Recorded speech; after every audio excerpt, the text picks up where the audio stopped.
I'm afraid I can't really be bothered to write this, so I'm just going to speak it instead.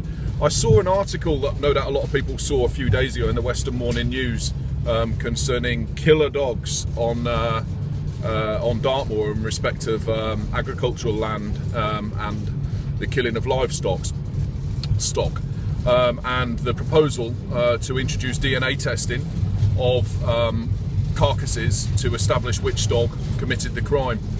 A couple of things sprung to mind. I don't know what your thoughts on this are.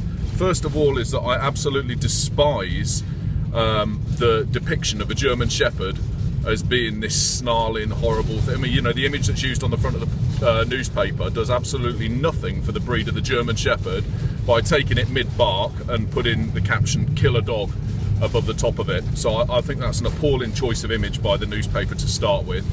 Secondly, I haven't read the article in full, so I only read the front page of the paper as I was passing.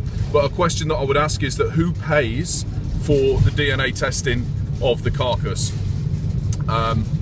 So obviously it's not cheap. The money's got to come from somewhere. Who's going to pay for that?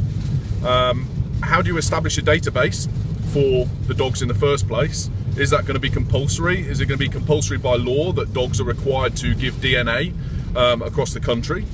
And what do you do about those people who don't take their dogs to a vet and don't give a their DNA to a database? How reliable does that make the whole procedure?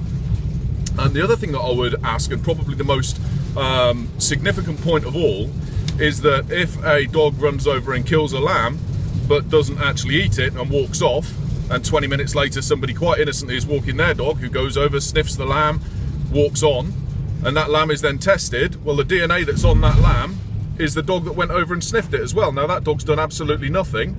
How does the owner prove their innocence on their part and that of their dog if their DNA is found to be on the carcass? It just seems like a real sort of like knee-jerk idea that somebody's come up with without a great deal of thought into how it would be put into practice. Wonder what you think of that. Cheers.